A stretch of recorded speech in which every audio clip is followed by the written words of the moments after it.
Madison cried herself to sleep. She cried because she felt conflicted. Should she take a chance and live again? Surely mourning 19 years is enough to atone for losing Donnie.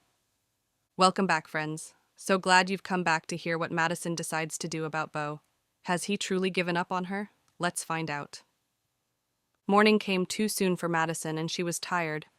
Somehow, she had to face her daughter and go to church like everything was fine, like her heart wasn't rattling around in her chest in pieces. Brittany knocked on her bedroom door and poked her head in. "Mom, do you want me to fix you breakfast?" she asked. Madison was putting the finishing touches to her makeup and turned to face her daughter. "I'm not hungry, honey. Are you almost ready?" she countered. "Yes, I just have to get dressed." "Wow, Mom, you're wearing makeup." "Gotta hide those bags under my eyes. I didn't sleep very well last night." "Oh, are you okay?" Brittany asked, coming all the way into the room. Madison inspected her face in the mirror. "You think it's too much?" "Not really. It's weird seeing you all made up is all. You don't do it very often." Madison got up from the vanity and turned to her daughter. She smiled and asked about her outfit. "You know you look great. I'm gonna get dressed and meet you downstairs," Brittany said, and hurried out of the room. Madison let her breath out slowly. She was grateful her daughter hadn't asked too many questions. If she had, she wasn't sure how she'd answer. Sometime during the night, she realized that she was heartbroken. How did that happen? "Mom, are you ready? I don't want to be late," Brittany called out. They arrived at church in record time. Brittany rushed to join her sister on the rostrum with the choir. She smiled at her daughters singing. Dylan and Maurice were sitting 2 rows ahead of her, and her heart thudded in her chest. She didn't see Beau. She felt relieved and upset at the same time. Reverend Hall got up to deliver his sermon, and for the first time in a long time, Madison felt convicted. He spoke of living holy. The thoughts of how close she had come to sleeping with Beau made her feel ashamed. When the altar call was made, Madison joined a group of people who went up for prayer. She returned to her seat, wiping her eyes when she spied Beau sitting in the back. She hoped he hadn't seen her, and sat down in her seat wishing a hole would open up and swallow her whole. She couldn't concentrate on the remainder of the service and was relieved that it was over and she could leave. "Mom, Maurice and I are heading out. I'll be home early," Brittany told her. "Okay, I'll see you later." Amber already told her that she wasn't coming over for brunch, so Madison hadn't bothered to prepare anything. In the parking lot, she watched as Beau got into his car without acknowledging her. She pretended that it didn't bother her, but it did a great deal. When she got home, all she wanted to do was to get back in bed feeling sorry for herself, and she did. She cried because she felt she'd lost her chance with Beau, and she cried because she felt guilty. After a tearful prayer, Madison fell into an exhausted sleep. The following morning, her driver came for her as usual. The drive into the city was tedious, and the July heat was stifling. She welcomed the cool of her office and the mindless paperwork her secretary handed her. Shortly after lunch, both daughters came into her office, bringing excitement with them. Entrepreneur magazine was throwing its annual gala. They'd gotten an invitation, and they were thrilled. "Mom, this is going to be the event of the year," Amber gushed. "What are we going to wear?" asked Brittany. "I'm not going this year," Madison said quietly. "What?" cried both girls. "I said I'm not going. You two go and represent us." "But why? You always look forward to going," said Brittany. "I'm not feeling it this year. Besides, it's the same boring people, putting on the same obnoxious airs," clarified Madison. "You have to go. We don't want to go without you," Amber said while Brittany nodded beside her. "You girls don't need me holding your hands. You go and have fun." Brittany read the invite. This year, they're having it at the Essex House. If they're having it there, that means it's going to be small and exclusive.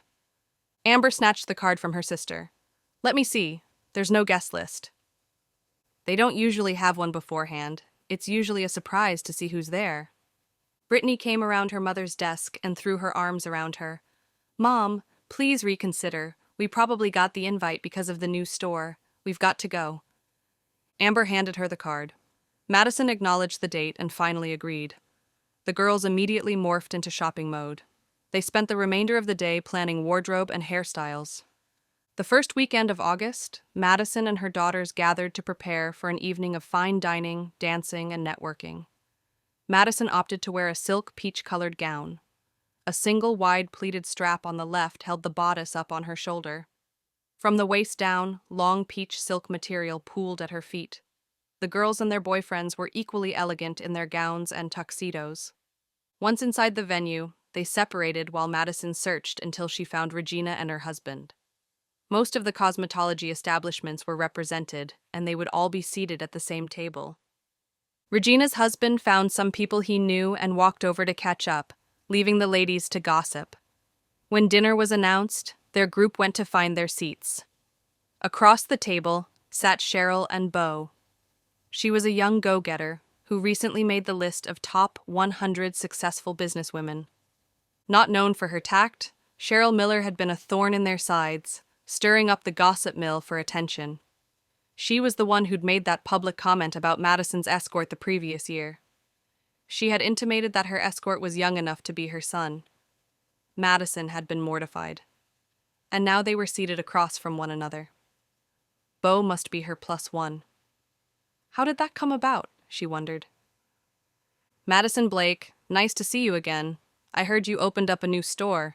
Congratulations. Thank you, Ms. Miller, Madison replied guardedly. I hear Indigo is working at your new place. You might want to keep a closer eye on him. I barely escaped a lawsuit thanks to him, Cheryl said slyly. Beau hadn't said anything, but his eyes devoured her. Regina squeezed Madison's knee under the table. Don't you worry about us, dear. Mr. Jackson, nice to see you again, said Regina. Cheryl's eyes narrowed at them. I didn't know you knew each other. Oh, yeah, we go way back, Regina continued. Madison blew out a breath when the woman turned to speak with someone on her right. With Beau sitting directly across from her, she could hardly breathe. The evening barely started, and she wanted to leave. This was why she hadn't wanted to attend this year. There was a chance Beau would be invited, especially since he'd recently been the magazine's cover. That and Cheryl's comment still stung. It took months before she felt comfortable going out again. After dinner, the ballroom was opened to the guests. Regina's husband immediately pulled her onto the dance floor, while Madison sat at a table watching. Her daughters were also on the dance floor, and she smiled at them. When Regina returned to their table, her husband asked Madison to dance. She agreed reluctantly because she knew Regina put him up to it.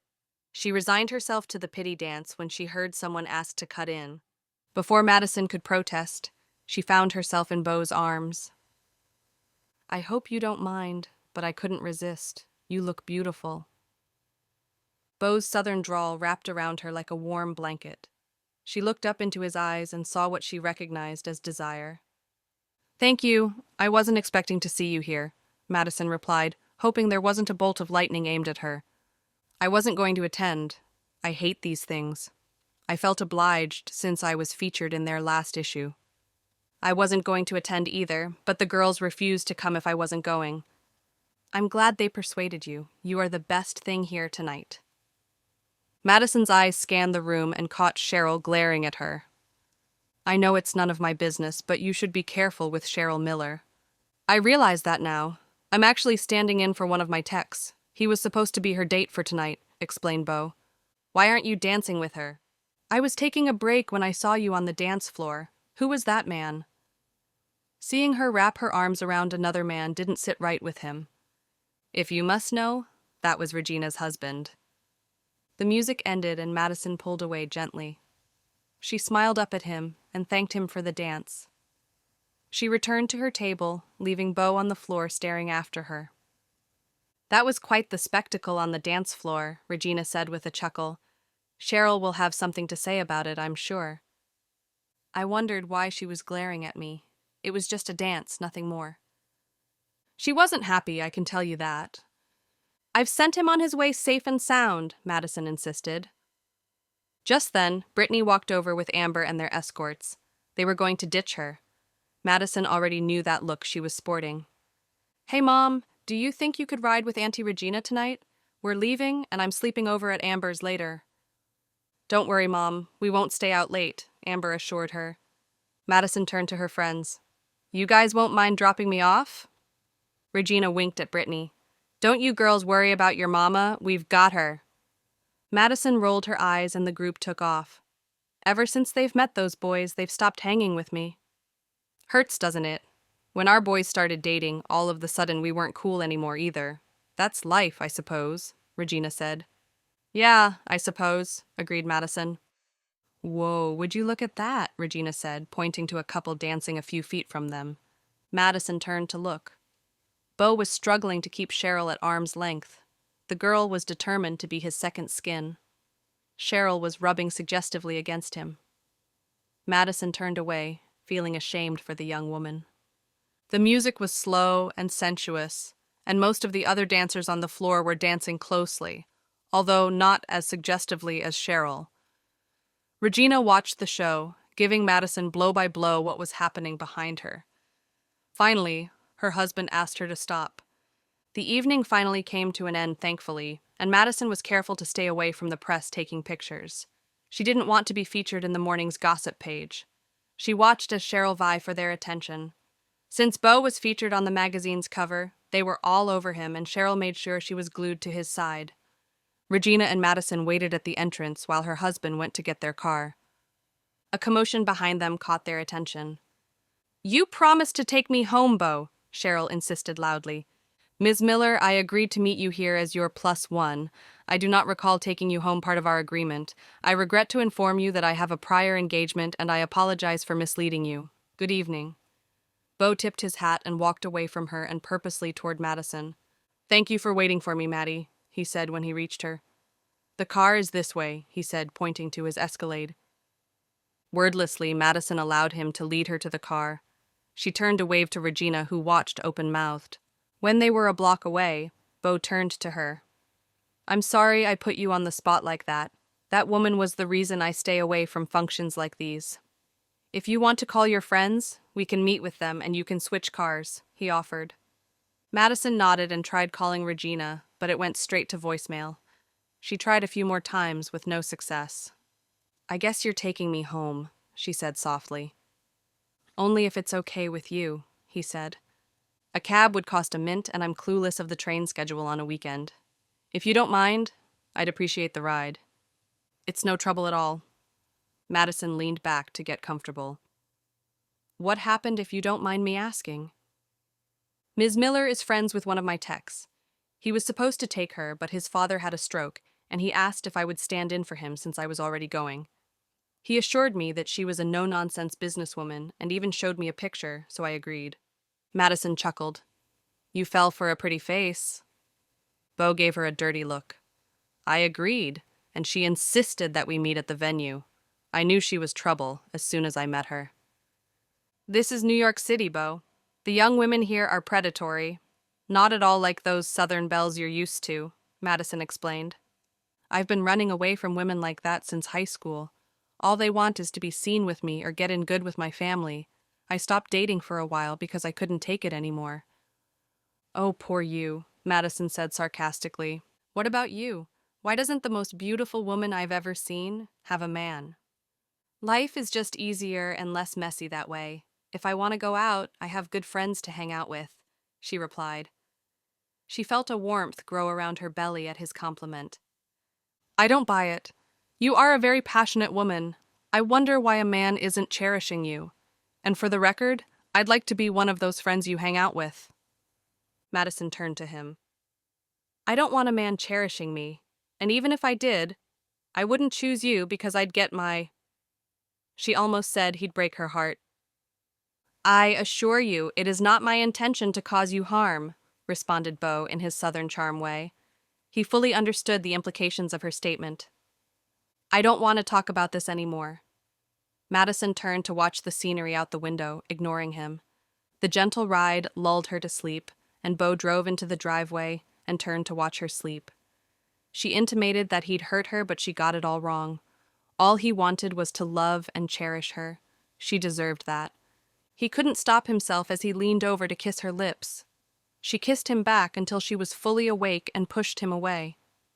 "What are you doing?" "I was waking you up. You're home," Beau answered innocently. He got out quickly and walked around to help her out. He opened the door and held his hand out to her. Madison was still groggy and placed her hand in his. Bo helped her stand on the running board. He looked up at her and clasped his hands around her waist and lifted. Madison looked down at him and held her breath, with her hands resting gently on his shoulders.